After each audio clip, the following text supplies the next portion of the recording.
Assalamualaikum warahmatullahi wabarakatuh. Kami dari kelompok 3 auditori akan menjelaskan tentang Kabinet Cukiman.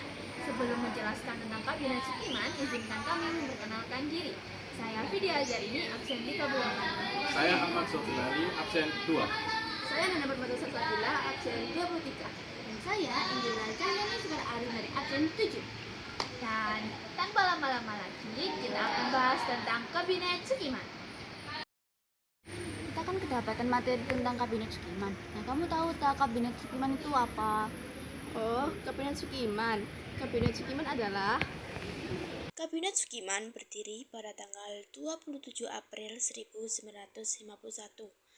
Setelah Kabinet Natsir bubar pada tanggal 21 Maret 1951 karena kehilangan dukungan dari mayoritas di parlemen. Presiden Soekarno meminta pimpinan PNI dan Ketua Parlemen Sartono membentuk kabinet baru. Upaya Sartono gagal. Lalu Soekarno meminta Cukiman dari Masyumi dan Siti Djoko Soekarto dari PNI untuk menyusun kabinet koalisi dengan posisi yang seimbang. Terjadi perdebatan soal Perdana Menteri. Namun akhirnya PNI setuju. Posisi itu dipegang Masyumi dengan syarat bukan Natsir. Atas saran Soekarno, Cukiman ditunjuk menjadi Perdana Menteri. Keputusan ini memicu perpecahan internal Masyumi antara kubu Cukiman dan kubu Natsir, sehingga anggota kubu Natsir tidak masuk dalam kabinet. Nah, itu tadi latar belakang terbentuknya Kabinet Cukiman. Tapi aku masih nggak paham deh tentang kebijakan yang ada di Kabinet Cukiman. Tenang dulu. Aku paham kok kebijakan yang ada di era Kabinet Cukiman. Nah, jadi kabinet di era Cukiman itu ada Program kerja Kabinet Cukiman yang pertama dalam bidang dalam negeri dan keamanan, yaitu meliputi memulihkan keamanan dan ketertiban dalam negeri sekaligus menyelesaikan pemberontakan bersenjata seperti DI atau TII dan juga menertibkan administrasi pemerintahan agar lebih efisien. Program kerja yang kedua di bidang politik dan pemerintahan, yaitu menyusun dan melaksanakan pemilihan umum pertama secepatnya untuk memilih anggota DPR dan juga membatasi peran partai politik agar pemerintahan lebih stabil. Program kerja yang ketiga yaitu di bidang ekonomi dan sosial, meliputi meningkatkan produksi pangan dan kebutuhan pokok rakyat, mengembangkan ekonomi nasional dengan mendukung usaha swasta Indonesia, dan memperbaiki kesejahteraan rakyat terutama kaum buruh dan petani.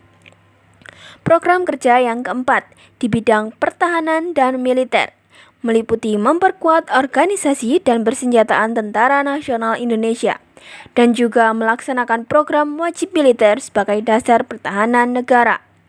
Program kerja yang terakhir yaitu di bidang luar negeri, meliputi menjalankan politik luar negeri bebas aktif. Tetapi, dalam praktiknya, Kabinet justru menerima Mutual Security Act pada tahun 1951 dari Amerika Serikat yang memunculkan kontroversi karena dianggap condong ke blok barat, sedangkan Indonesia adalah negara non-blok. Nah, itu tadi penjelasan tentang kebijakan di era Kabinet Cukiman. Kamu udah paham belum?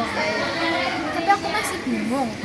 Kan kalau ada kebijakan pasti ada peristiwa yang terjadi kan? Nah, itu aku masih belum tahu peristiwa apa ya yang terjadi di era itu. Jadi peristiwa yang ada di Kabinet Cukiman adalah peristiwa utama pada masa Kabinet Cukiman adalah penandatanganan Mutual Security ACT atau MSA dengan Amerika Serikat pada tahun 1952, di mana Indonesia menerima bantuan ekonomi dan militer, namun dianggap condong ke blok barat dan bertentangan dengan prinsip politik luar negeri. Perjanjian ini menimbulkan kontroversi karena tidak melalui persetujuan parlemen, memicu protes berbagai partai, dan akhirnya menyebabkan jatuhnya Kabinet Cukiman pada tanggal 3 April 1952. Nah, itu tadi penjelasan dari peristiwa Kabinet Cukiman. Oh, jadi begitu ya. Oh iya, kalian tahu nggak dengan peristiwa Kabinet Cukiman ada kelebihan sama kekurangannya loh. Kalian tahu nggak? Jadi kelebihan dan kelemahan Kabinet Cukiman adalah kelebihan yang dimiliki oleh Kabinet Sukiman, yaitu Kabinet Sukiman memperhatikan usaha rakyat dan memajukan perusahaan kecil, memperhatikan upah buruh, berhasil melanjutkan program kerja yang dibuat oleh kabinet sebelumnya, dan memperluas pendidikan di seluruh Indonesia dan mendirikan sekolah di beberapa daerah.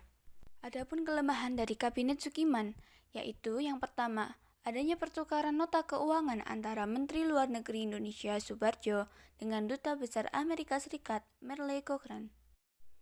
Mengenai pemberian bantuan ekonomi dan militer dari pemerintah Amerika kepada Indonesia berdasarkan Ikatan Mutual Security Act atau yang biasa disingkat sebagai MSI, di mana dalam MSI terdapat pembatasan kebebasan politik luar negeri RI karena RI diwajibkan memperhatikan kepentingan Amerika.